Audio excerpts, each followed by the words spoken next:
제가 한동안 마트나 백화점에 가면 저도 모르게 어느새 제 발걸음이 신발 코너로 향했던 적이 있습니다. 그러다 보니까 자연히 신발장에 신발이 많아졌지요.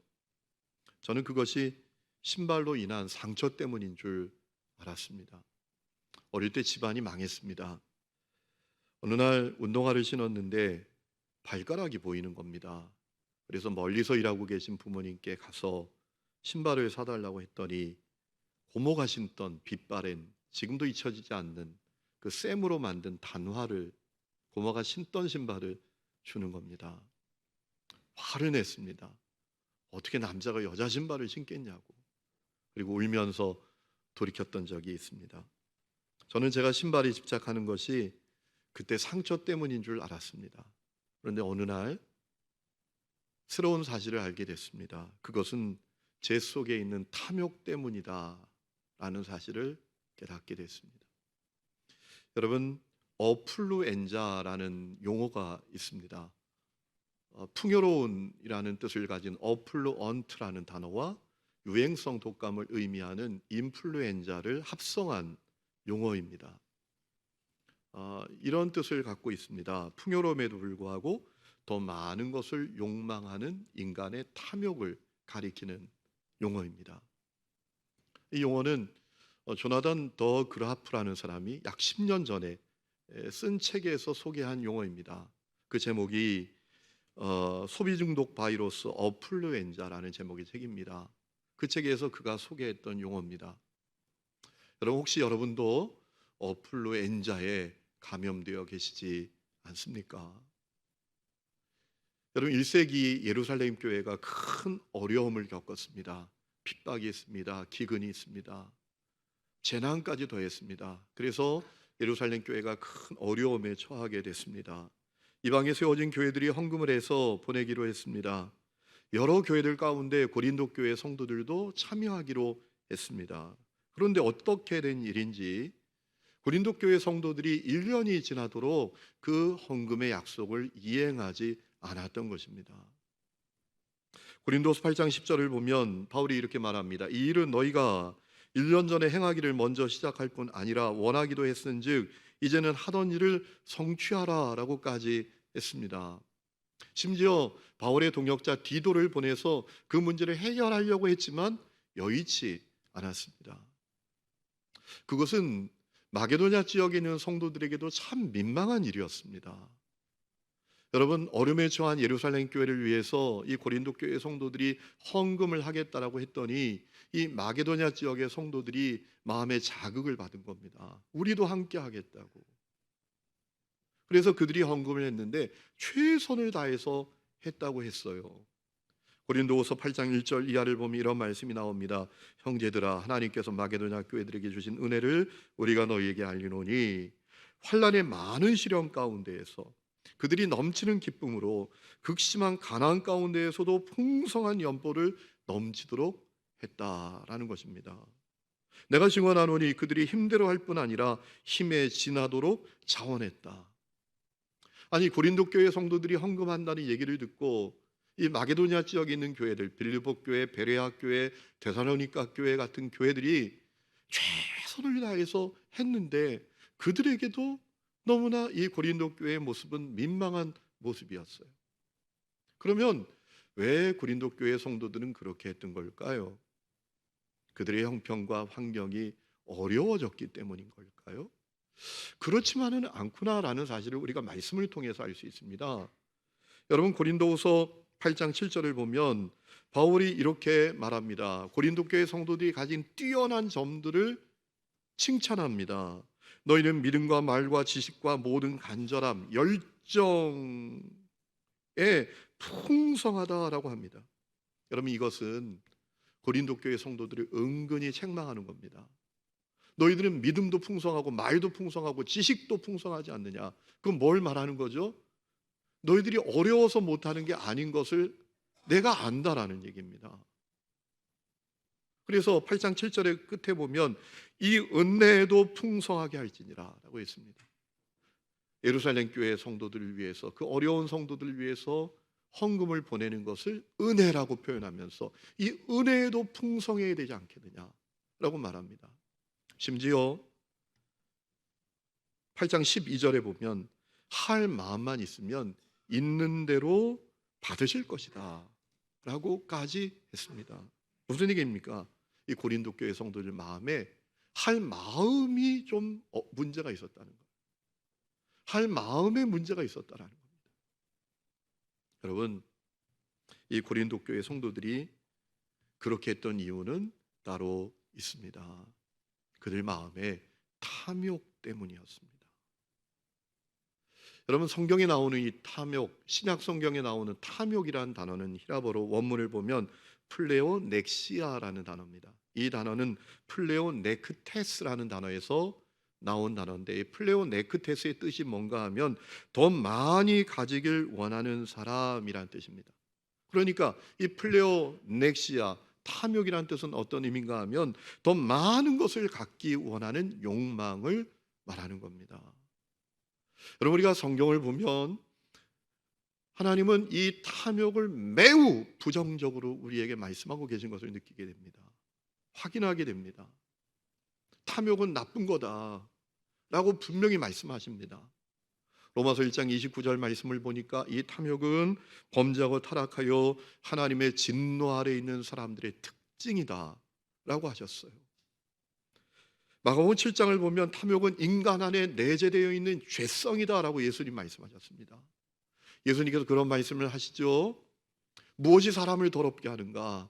밖에서 들어가는 건가? 안에서 나오는 건가? 안에서 나오는 것이 사람을 더럽게 한다라고 말하면서 말씀하시면서 그 중에 하나가 탐욕이다라고 하셨어요.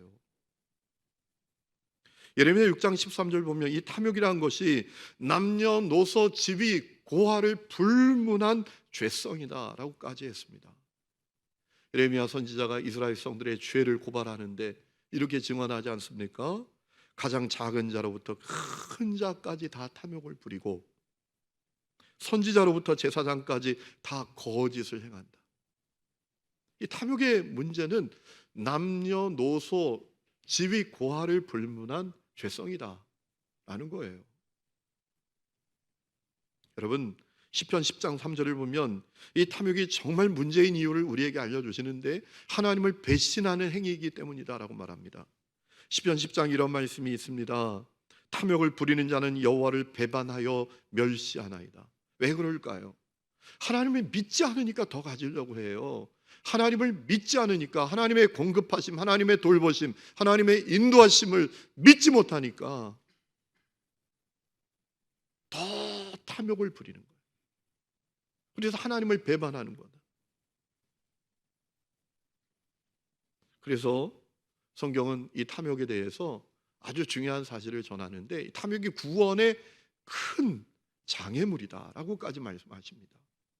고린도전서 6장 9절 보면 불의한 자가 하나님의 나라를 유업으로 받지 못할 줄을 알지 못하느냐라고 하신 다음에 10절에 가보면 탐욕을 부리는 자는 하나님의 나라를 유업으로 받지 못한다라고 하셨어요.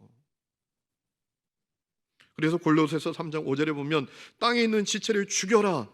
땅에 있는 지체가 뭐냐? 음란, 불의, 사욕, 악한 정욕, 탐심이니 탐심은 우상숭배다 라고까지 하셨습니다. 여러분, 이 탐욕이 정말 문제라고 성경은 우리에게 알려주고 있어요. 전도서 7장 7절에 보면 탐욕은 우리의 마음을 어리석게 만들고, 그리고 잠언 28장에 보면 이 탐욕은 결국 우리를 실패자로 만든다라고 했습니다.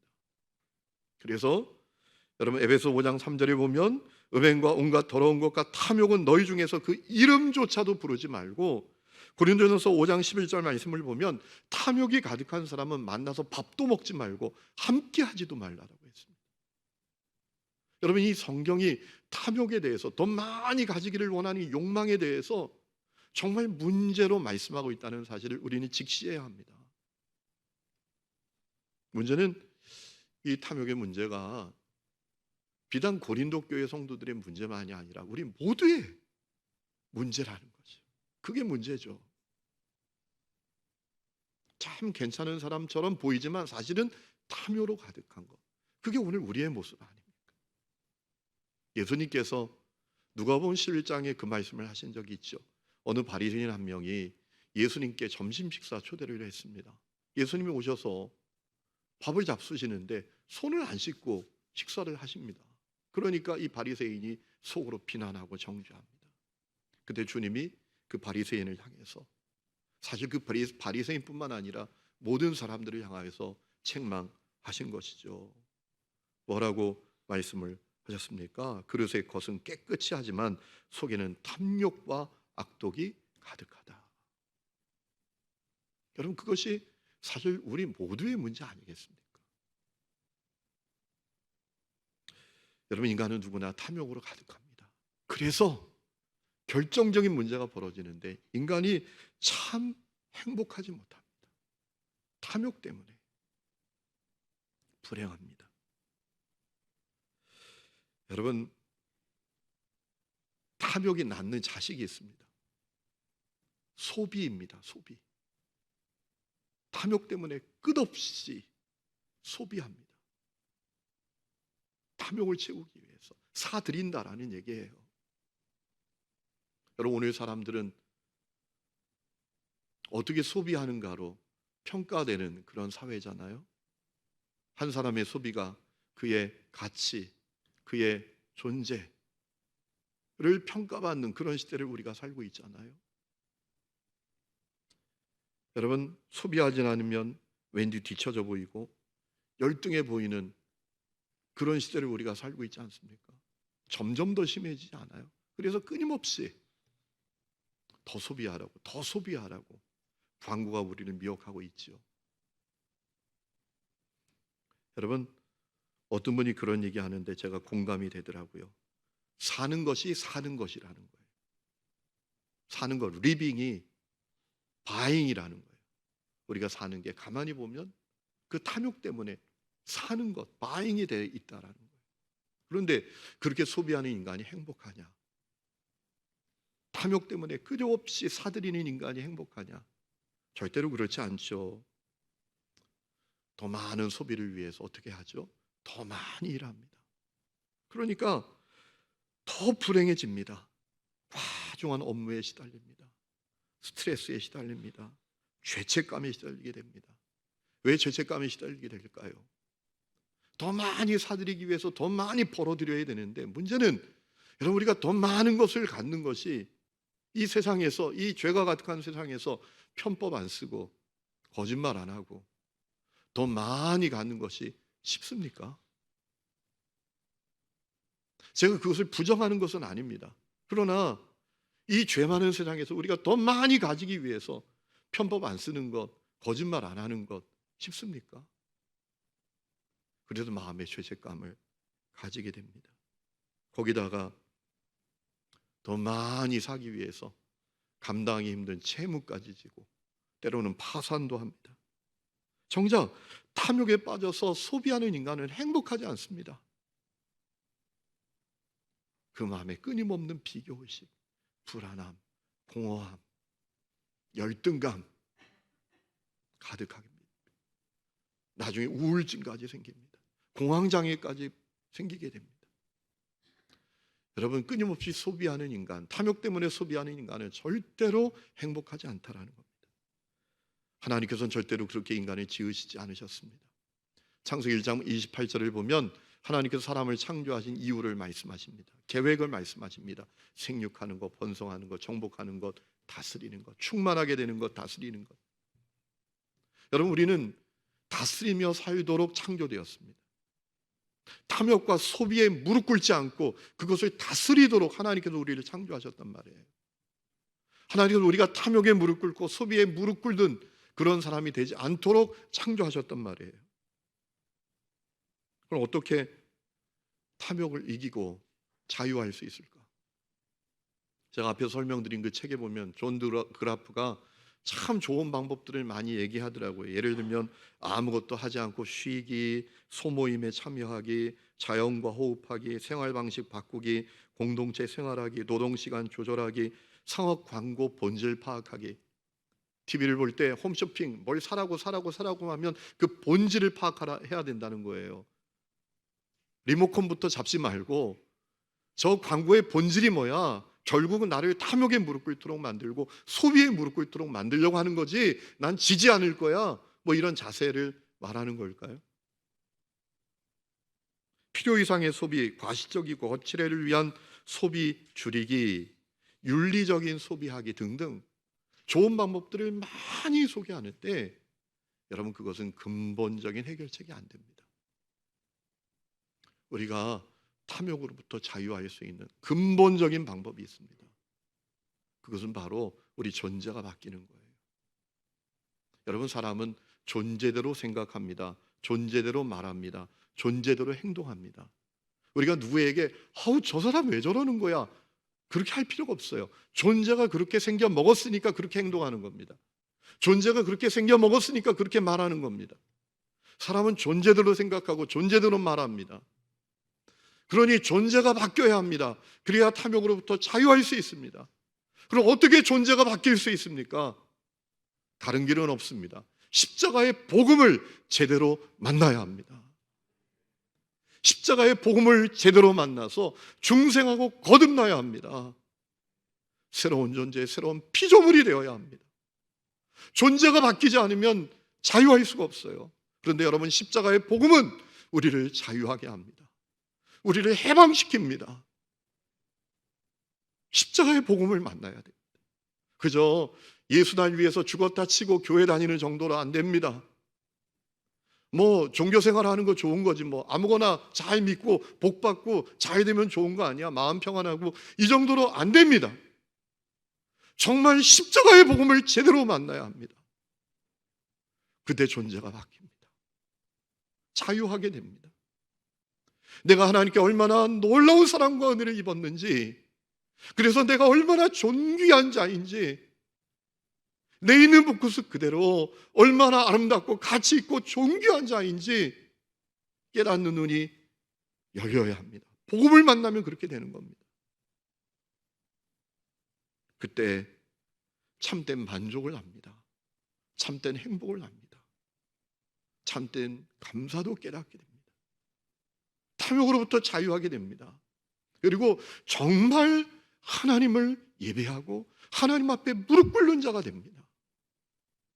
여러분, 오늘 많은 사람들이 겉으로 볼 땐 하나님을 경외하는 것 같아요. 하나님을 경배하고 하나님 앞에 무릎 꿇고 있는 것 같아요. 그런데 가만히 들여다보면 하나님 앞에 무릎 꿇고 있는 게 아닙니다.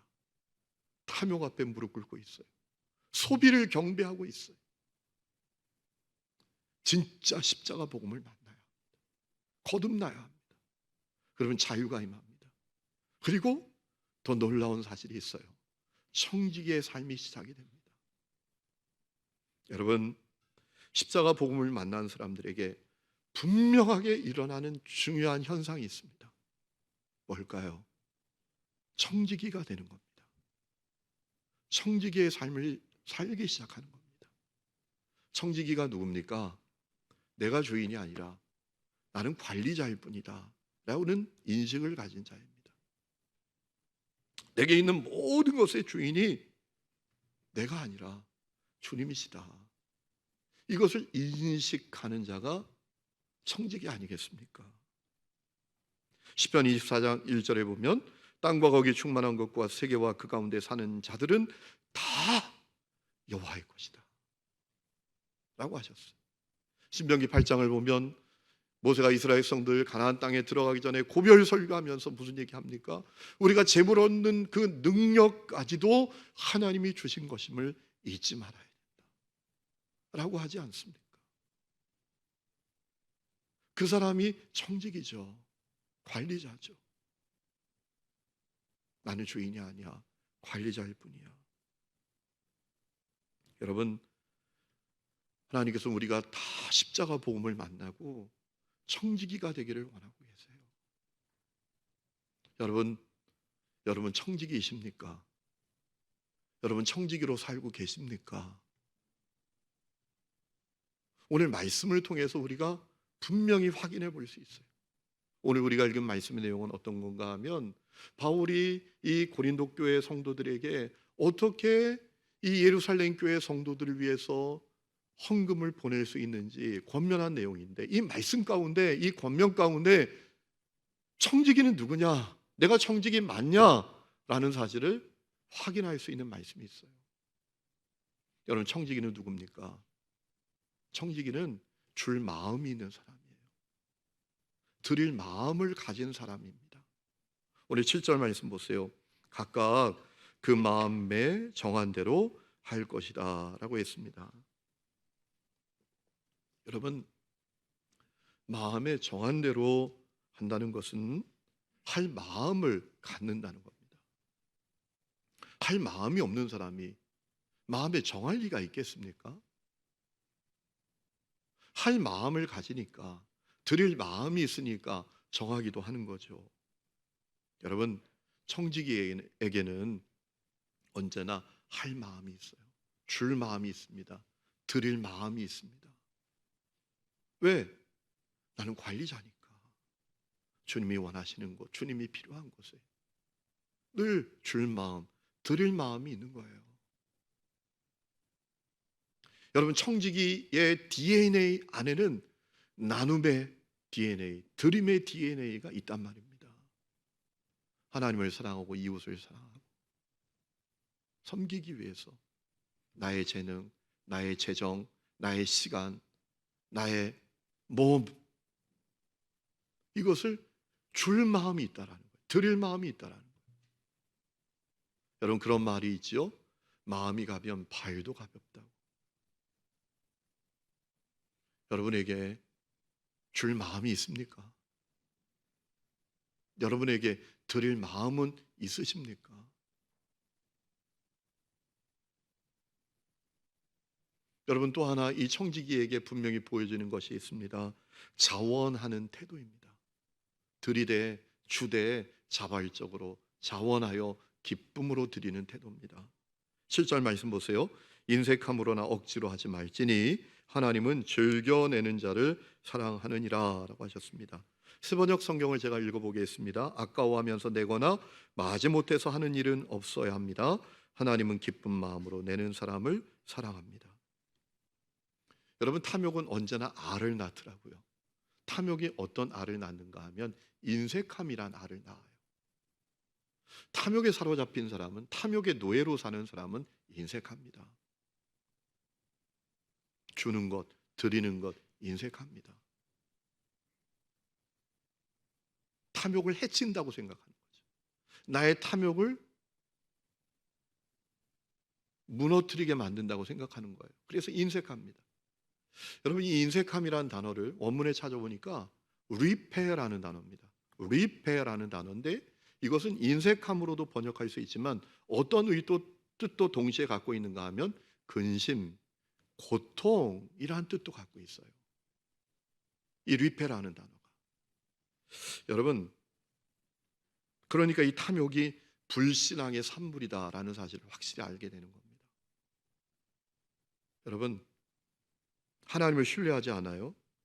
그러니까 어떻게 되죠? 근심 걱정에 사로잡힙니다. 그러니까 주는 것, 드리는 것이 고통이에요. 근심이에요. 걱정입니다. 그러나 청지기는 다릅니다. 하나님을 신뢰해요. 그래서 줄 마음, 드릴 마음이 있는 것은 말할 것도 없고 기쁘게 줍니다. 자발적으로 줍니다. 자원해서 줍니다. 여러분, 2세기에 기독교 변증가였던 순교자 저스틴이라는 분이 계십니다. 이분이 끝까지 복음을 전하다가 기독교를 변증하다가 로마에 의해서 참수형을 당해서 순교했던 분입니다. 원래 이분은 인생의 의미를 찾으면서 방황하면서 살았어요. 그런데 어느 날 해변가에서 한 노인을 만났는데 그 노인을 통해서 복음을 알게 됩니다. 우리 예수님을 만나게 되고 평생 예수를 위해서 살았어요. 이가 예수님 만난 다음에 예수님을 더 알고 싶어가지고 그리스도인 공동체들, 그리스도인들을 그렇게 찾아다녔대요. 진리를 더 알기 위해서. 그러면서 이분이 쓴 기록이 하나 있습니다. 이분이 쓴 책 가운데 자기가 만난 당시 그리스도인들에 대해서 이렇게 기록하고 있는 것을 우리는 놓치지 말아야 합니다. 부자들과 자원하는 사람들은, 부자들뿐만 아니라 자원하는 마음을 가진 사람들은 기쁨을 갖고 자기의 소유를 나누었습니다. 과부, 고아, 병든 자, 궁핍한 처지에 있는 자, 옥에 갇힌 자, 나그네들에게.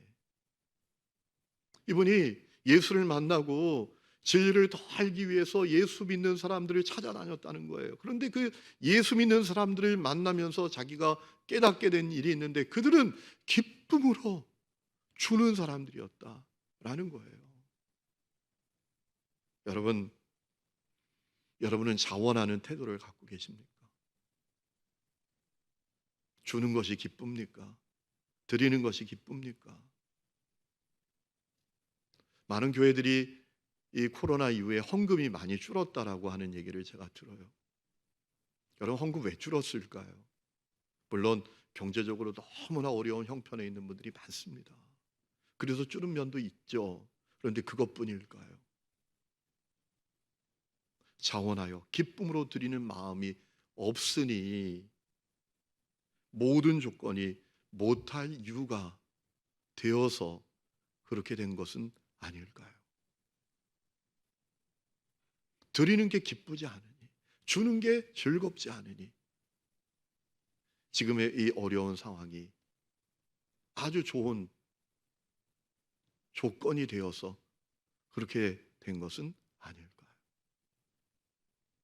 여러분, 바울은 우리가 청지기로 살아야 될 중요한 이유를 오늘 말씀 몇 가지를 알려주는데, 먼저는 하나님께서 우리에게 심을 것을 주시기 때문이라고 합니다. 8절 말씀 보세요. 하나님이 능히 모든 은혜를 너희에게 넘치게 하시나니 이는 너희로 모든 일에 항상 모든 것이 넉넉하여 모든 착한 일을 넘치게 하게 하려 하십니다. 하나님은 주신대요. 모든 은혜를 우리에게 주신대요. 넘치게 주신대요. 우리가 청지기로 살 수 있도록, 줄 수 있도록, 드릴 수 있도록 주신대요. 또 하나 중요한 사실을 얘기합니다. 우리가 줄 때 더 많이 주도록 더해 주시기 때문이라는 거예요. 여러분, 6절 말씀 보세요. 이것이 곧 적게 심는 자는 적게 거두고 많이 심는 자는 많이 거둔다는 말이로다. 이 세번역 성경이 이렇게 번역을 했습니다. 요점은 이러합니다. 적게 심는 사람은 적게 거두고 많이 심는 사람은 많이 거둡니다. 10절 말씀 보십시오. 심는 자에게 씨와 먹을 양식을 주시는 이가 너희 심을 것을 주사 풍성하게 하시고 너희 의의 열매를 더하게 하신다라고 했습니다. 세번역 성경이 잘 번역했습니다. 심는 사람에게 심을 씨와 먹을 양식을 공급하여 주시는 하나님께서 여러분에게도 씨를 마련하여 주시고 그것을 여러 갑절로 늘려주시고 여러분의 의의 열매를 증가시켜 주실 것입니다. 우리가 줄 때, 드릴 때 주님은 더 많은 것을 주신다라는. 물론 우리가 하나님의 축복이 주는 목적이 되어서는 안 됩니다. 축복받기 위해서 주고 축복받기 위해서 드리면 안 됩니다. 그렇게 하면 하나님을 아주 수준 낮은 하나님으로 만드는 것입니다. 하나님은 어떤 분이십니까? 우리가 죄인 되었을 때, 하나님의 원수가 되어서 살아갈 때 가장 소중한 독생자까지 다 주신 분이십니다. 하나님을 수준 낮게 만들면 안 됩니다. 그런데 오늘 이 바울은 중요한 사실을 하나 우리에게 중요하고 있어요. 증언하고 있습니다.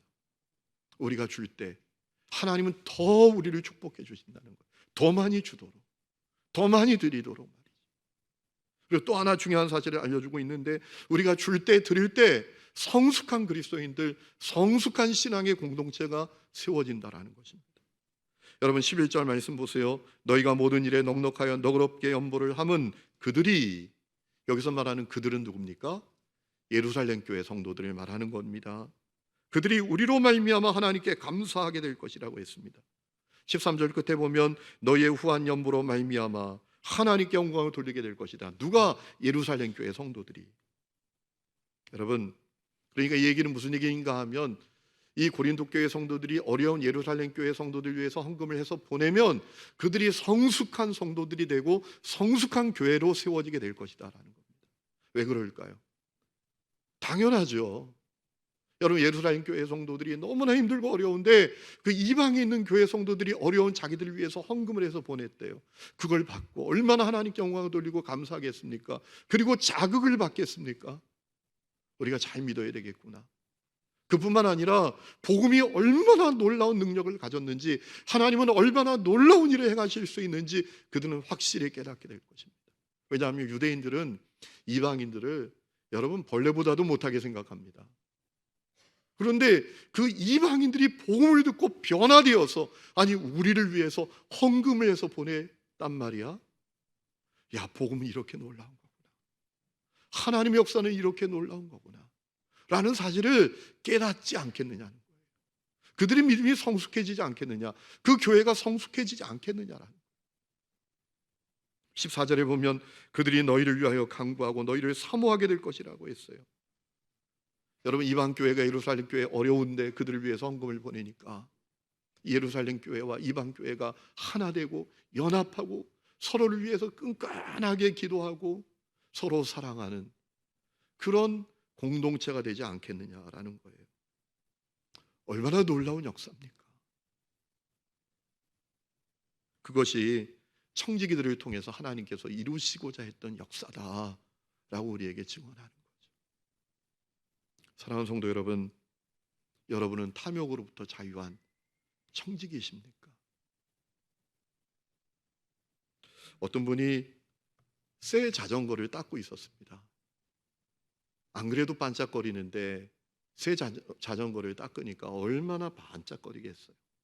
그것을 이렇게 멀리서 지켜보던 아이 하나가 가까이 오더니 질문을 했어요. 아저씨, 이 자전거 비싸요? 라고 묻더래요. 그때 그분이 대답을 했대요. 아이, 나 몰라. 이거 우리 형님이 주신 거야. 라고 했대요. 그 말이 끝나자마자 아이가 부러운 표정으로 나도 라고 하더래요. 당연히 나도 그런 형이 있으면 좋겠어요 라고 할 줄 알았는데, 이 아이가 하는 말이 나도 그런 형이 될 수 있으면 좋겠어요. 나도 그런 형이 됐으면 좋겠어요. 될 수 있으면 좋겠어요. 깜짝 놀라는 얘기 아닙니까? 이 아이가 이런 얘기를 하더래요. 내 동생은 심장병이 있는데 심장이 아파서 조금만 움직여도 숨을 헐떡거려요. 나도 내 동생에게 이런 멋진 자전거를 줄 수 있는 형이 됐으면 좋겠어요 라고 하더라는 겁니다. 성도 여러분, 늘 도움받고 받기만 하는 동생이 되고픈 사람이 있는가 하면 도움을 주는 형처럼 되고 싶은 사람이 있습니다.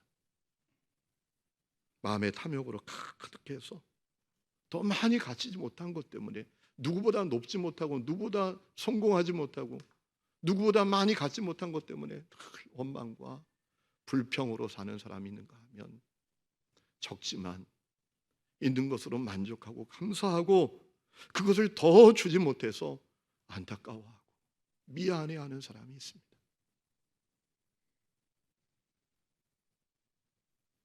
여러분은 어떤 사람들이십니까?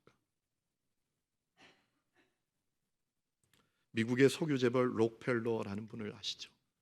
이분이 나이 55살 때에 폭탄 같은 선언을 듣습니다. 1년밖에 살지 못하는 시한부 인생 선고를 받아요. 불치병입니다. 너무나 마음이 낙심이 됐습니다. 어느 날 검진받기 위해서 병원에 휠체어 타고 갔는데 로비에 액자 하나가 걸려 있는데 그 액자에 걸려 있는 글귀가, 적혀 있는 글귀가 눈에 훅 들어오는 겁니다. 하나님의 말씀이었습니다. 사도행전 20장 35절 말씀이었어요. 주는 것이 받는 것보다 복이 있다.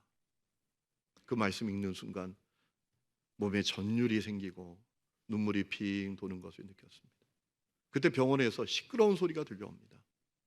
그 소리는 병든 딸을 입원시켜달라고 어느 어머니가 하소연할 때 병원 관계자가 안 된다고 돈 내야지 입원한다고 소리치는 그런 소리였습니다. 록펠러가 비서를 지켜서 그 병원비를 누가 지불했는지도 모르게 병원에 지불을 했습니다. 그리고 얼마 후에 그 딸이 깨끗하게 나았다는 이야기를 듣게 됐습니다. 록펠러는 그때 자기 자서전에 이렇게 썼다고 합니다. 저는 살면서 이렇게 행복한 적이 있는지 몰랐습니다. 록펠러는 적극적으로 나누는 삶을 살기 시작했습니다. 놀라운 것은 그와 동시에 록펠러의 병도 깨끗하게 나았습니다. 그래서 55살에 1년밖에 살지 못한다던 그가 98세까지 건강하게 살면서 하나님의 나라와 하나님의 의를 구하면서 나누며 드리며 살았다라고 합니다. 여러분, 오늘 바울은 탐욕으로부터 자유한 청지기의 모델을 우리에게 알려주고 있습니다. 그분은 예수님이십니다. 고린도후서 8장 9절에 이렇게 고린도 교회 성도들에게 말합니다. 우리 주 예수 그리스도의 은혜를 너희가 알거니와 부유하신 이로써 너희를 위하여 가난하게 되심은 그의 가난함으로 말미암아 너희를 부유하게 하려 하심이라. 아멘.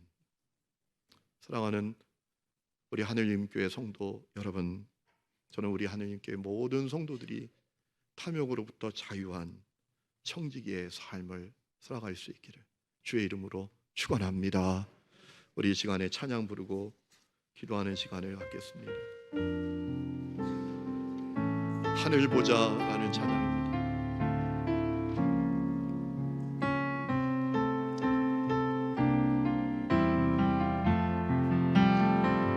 내 하나님 서신 바라 무릎 꿇고 경배하리 근권능과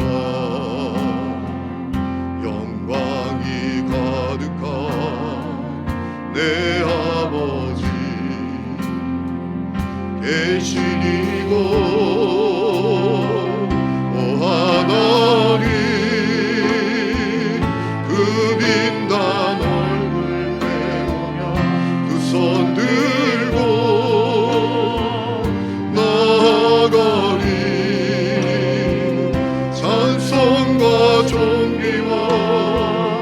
영광과 능력을 그 하늘 보좌 위에 주님께 하나님의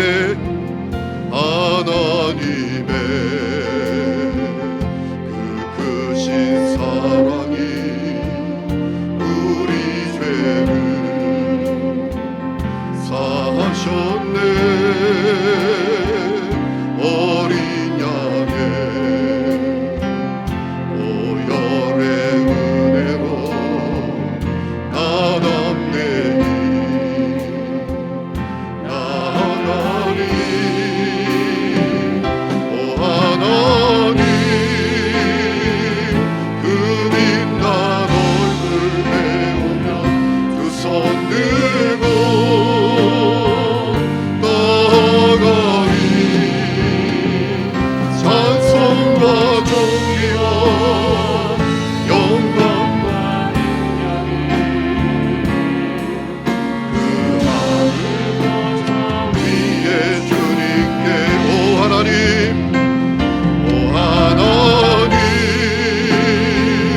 그 빛난 두 손 들고 나가리. 찬송과 존귀와 영광과 능력이 그 하늘 보좌 위에 주님께. 제가 이 찬양을 어디서 제일 먼저 들었는가 하면 운전을 하고 가는데 이 찬양을 우연하게 듣게 됐습니다. 이 찬양 듣는데 주님이 저에게 계속 부르시는 거예요. 너 사람들 앞에서는 하나님께 무릎 꿇고 주님을 경배하고 있는 것 같은데 너 진짜 누구 앞에 무릎 꿇고 있냐? 너 무엇을 경배하고 있냐? 라고 부르시는 겁니다. 제가 그때 주님입니다 라고 대답할 수가 없었어요. 그리고 너무나 죄송해서 차를 운전하고 가다 한편에 세워놓고 엉엉 울면서 회개했어. 여러분, 우리가 사람들이 볼 때는 하나님을 경배하고 하나님 앞에 무릎 꿇고 있는 것 같은데 사실은 탐욕 앞에 무릎 꿇고 소비 앞에 무릎 꿇고 살아가고 있지 않습니까? 우리 찬양을 다시 한번 부를 때에는 하나님, 내가 정말 하나님을 예배합니다. 하나님 앞에 무릎 꿇기를 원합니다. 주님을 경배하기를 원합니다. 주여, 나를 탐욕으로부터 자유하게 해주시고 오직 하나님만 경배하는 자로 세워주십시오 라는 그 마음으로 우리가 이 찬양을 다시 한번 찬양합시다.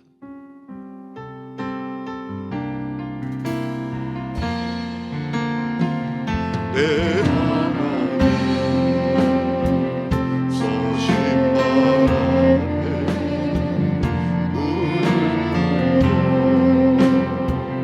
경배하리. 근거듭한 영광이 가득한 내 아버지 계시고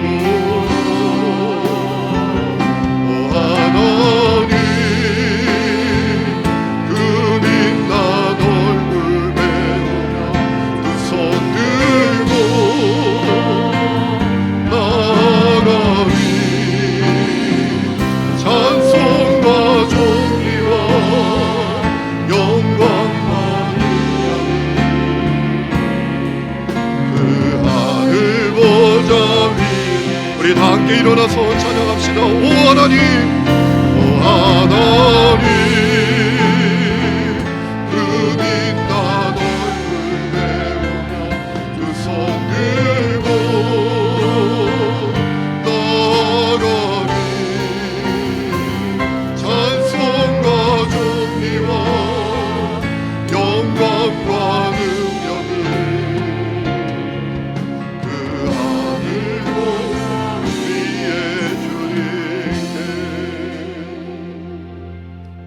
하나님 아버지, 우리가 정말 누구 앞에 무릎 꿇고 있는지, 누구를 경배하고 있는지 주님은 아십니다. 주님, 우리 속에 탐욕이 있습니다.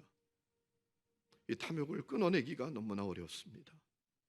주여, 우리를 불쌍히 여기사 예수 십자가 복음을 제대로 만나고 자유함, 해방의 역사가 우리에게 시작되어 청지기의 삶이 시작되게 하여 주옵소서. 이제는 우리 주 예수 그리스도의 은혜와 하나님 아버지의 놀라운 사랑과 성령의 내주 동행하심이 예배를 마치고 삶의 현장으로 나아가는 사랑하는 모든 성도들과 어려운 사정 때문에 가정에서 예배하는 모든 성도들 위해 지금부터 영원토록 함께 계시기를 간절히 축원하옵나이다. 아멘.